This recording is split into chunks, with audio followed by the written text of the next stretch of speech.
the line. And every one of us has it. You have a line, I have a line. We all love to draw our lines. And have you noticed this, like I've said, is that we all tend to draw the line a little bit below where we are so that we're just good enough.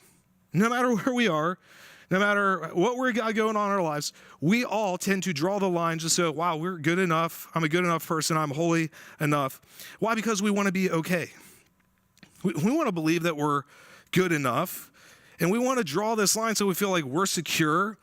And when we're really honest, we oftentimes draw the line so that we look good, but whatever else someone else has going on in their lives, they don't look so good. It kind of makes us feel better about ourselves. And we shift the target just so much so that we can hit it. We do this again and again. In fact, I think you could think about it like this. We all kind of play this game.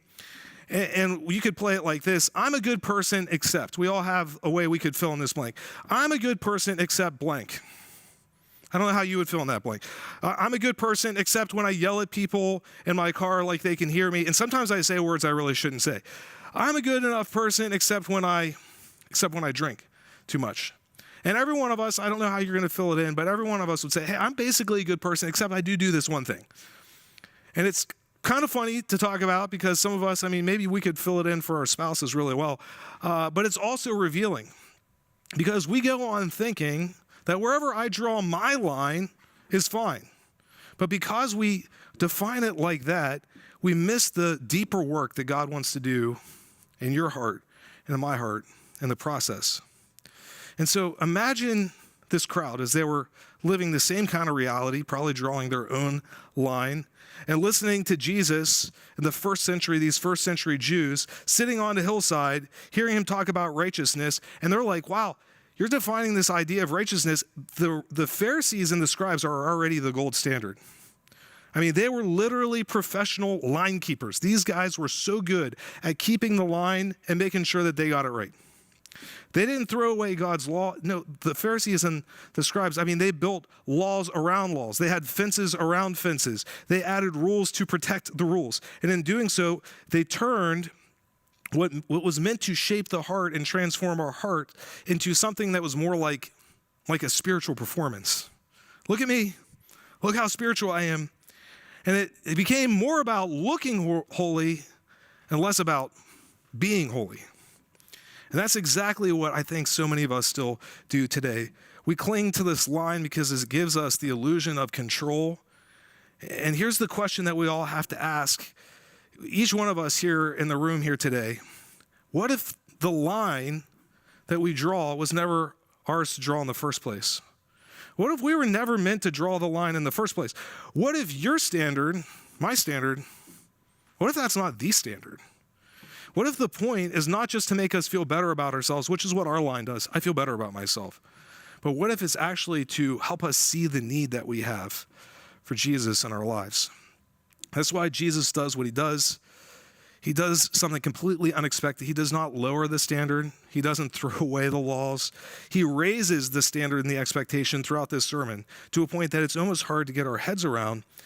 And in the process, he makes this shift to focus on not just what we're doing, not just the checklist, but what's going on in our hearts. And he doesn't just change the line, he actually redefines righteousness and gives us a different picture of it.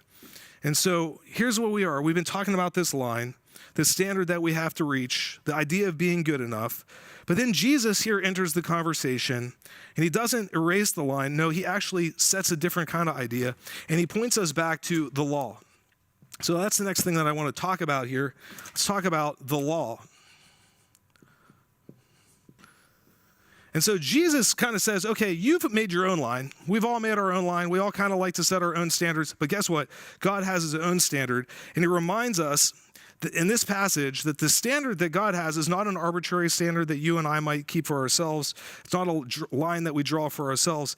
No, there's this law. There's this expectation that God has for you and for me. Now, I don't know about you, but when you hear that word law, I don't know, something in us, we don't really like the idea of laws, right? In fact, for a lot of people, thinking that there's a bunch of laws and rules is the very reason that they might not have ever wanted to follow Jesus in the first place.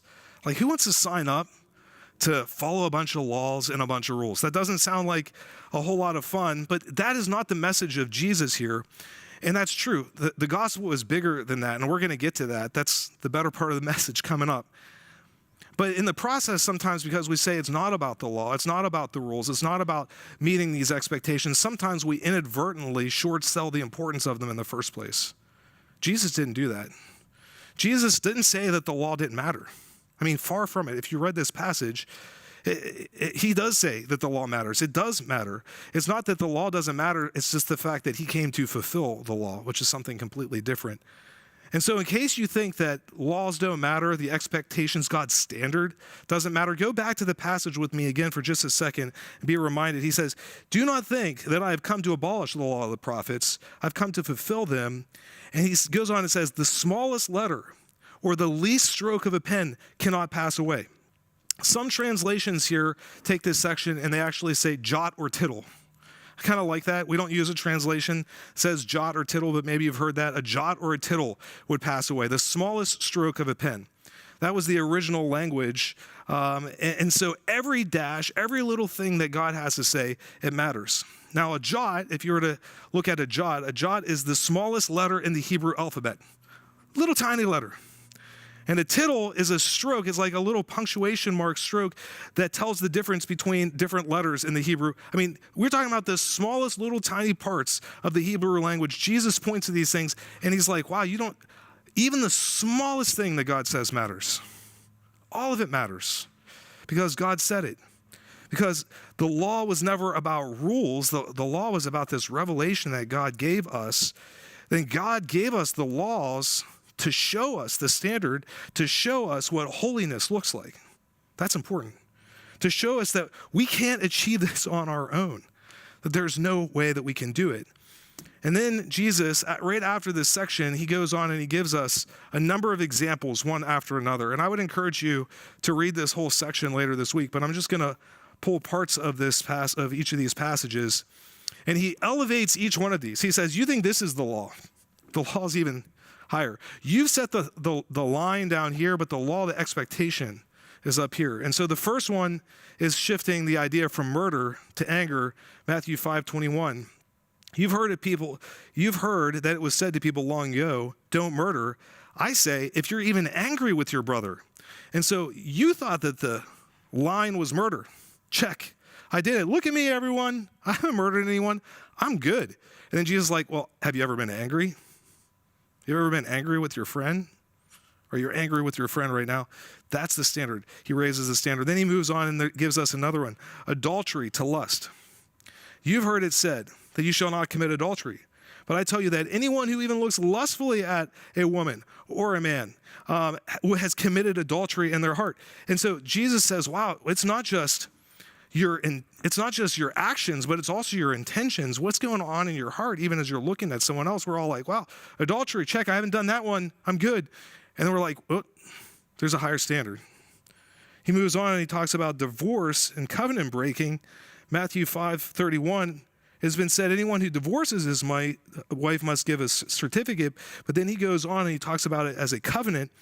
Marriage isn't a contract to cancel. It's a covenant he talks about to honor, and he elevates the standard. Oaths to integrity. You've heard it said, again, going back, you've heard it said. In other words, you drew the line here. I'm going to draw the line here. You've heard it said, the line was here. Don't swear an oath at all. Let your yes be yes. But then he goes on and he makes it about integrity. It's not just about, hey, I've done my oath, but what's going on in your heart? Is there an integrity to your life? And then number 5, there's this last one, religious ritual, but then Jesus says it's about reconciliation. Matthew 5:23, therefore, if you're offering your gift at the altar and you remember that your brother or sister has something against you, go and be reconciled to them first. In other words, it matters less that you get this religious ritual at the altar right. What really matters is that your relationships with the people around you are right. And here's the point. Jesus doesn't just come to expose sin. He came to give us a standard. The law is not a checklist. Check, I've done it. I haven't done adultery, haven't committed murder. It's not a checklist. No, it's meant to be a mirror. That we would look at this and say, wow, look how far I am from the standard God has. No matter how good I am, I'm never going to hit this expectation, this standard. Jesus set the standard, the line so high. And we thought, and so often we think that, wow, as long as I'm avoiding the big sins, then maybe I'm righteous. Maybe I'm good enough. And Jesus is saying, wow, it's even about what's going on in your heart of hearts, the little thoughts, the ideas in our minds. And so now what do we do with this? That's the question. I mean, this is a hard message. You're like, wow, you're never going to hit this standard, no matter how hard you try. And if we just ended right here, this would be a very depressing message. Welcome to Crossroads, y'all. Here's the line, and you're never going to hit it, right? But Jesus didn't just come to teach us the law. He came to fulfill it. He came to give us a different way, and he carried it all the way to the cross. And so we're going to talk about grace next. Again, we've been talking about this line that we can't ever hit. Every one of us, I mean, we try to hit it. We try to get there. And Jesus set this standard for what righteousness really looks like. And he asks us to look into our hearts, and no matter how hard we try, no matter what we do, we can't seem to reach the standard. It's like, wow, I might be here today. I might be here today. Some of us are way down here, actually. I don't know. Some of you guys are, maybe there's times when I'm way down there. Like, it seems like we can't ever seem to quite hit the standard of the expectation.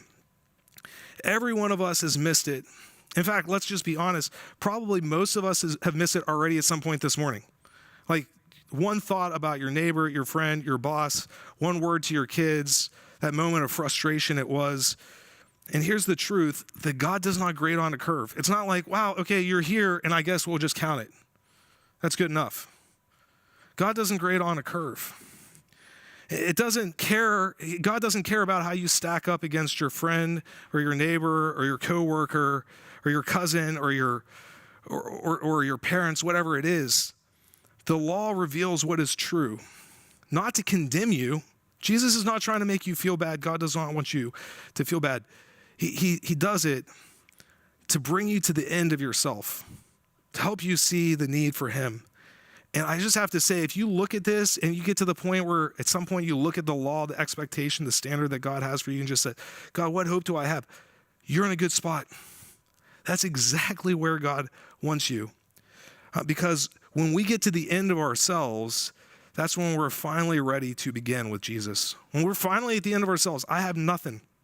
That's when Jesus can step in, begin to do his best work. And so that's the last point. And this is where the law becomes love. That's the last point that I want us to talk about, love. And we find love on the cross.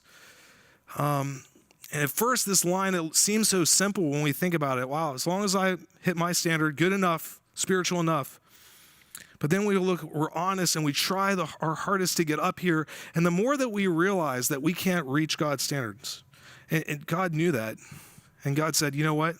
Even though you can't come up and you can't reach up to my standards, that means I'm going to come down. I'm going to come down and show you what love looks like. And that's a picture of the cross. Because look, we can never get up to God's standards, so Jesus had to come down and show us what love looks like. And he didn't come to erase the law. Jesus didn't do that. He came to fulfill it. He came to fulfill every commandment, every jot, every tittle, every impossible demand. It was all completed in the person of Jesus. He did not lower the bar for us. He carried the cross for us, you and for me, and he showed us what love looks like. And on that cross, as he came down, because we couldn't come up to his standard, as he came down, he showed us what life looks like, what love looks like. And he bore the full weight of our mistakes and our sin and our shame. And every time that we don't quite hit the standard, Jesus came down for that. He came down for our sins, the sins that we admit, the sins that we see, and the sins that we're not even aware of, and the sins that we're not willing to tell anyone about. He came down for our anger, for our lust, for the broken covenants, for the pretend righteousness. And he paid it all once and for all. And so the law brings us to our knees and it helps us see our need, but only grace can meet it. And that's where we come to this point of surrender where we're like, wow, God, I'm here. I've tried my best. I can't meet your standard. And we come to this place of surrender where we say, Jesus, it's only you. It's only you, Jesus. And that's where surrender begins. And that's where we stop performing and trying to hit the checklist and do the very best we can. And seems like we're never quite there. And so we kind of put on this mask. and we stop polishing our spiritual resume and we start clinging to Jesus and his righteousness instead of ours.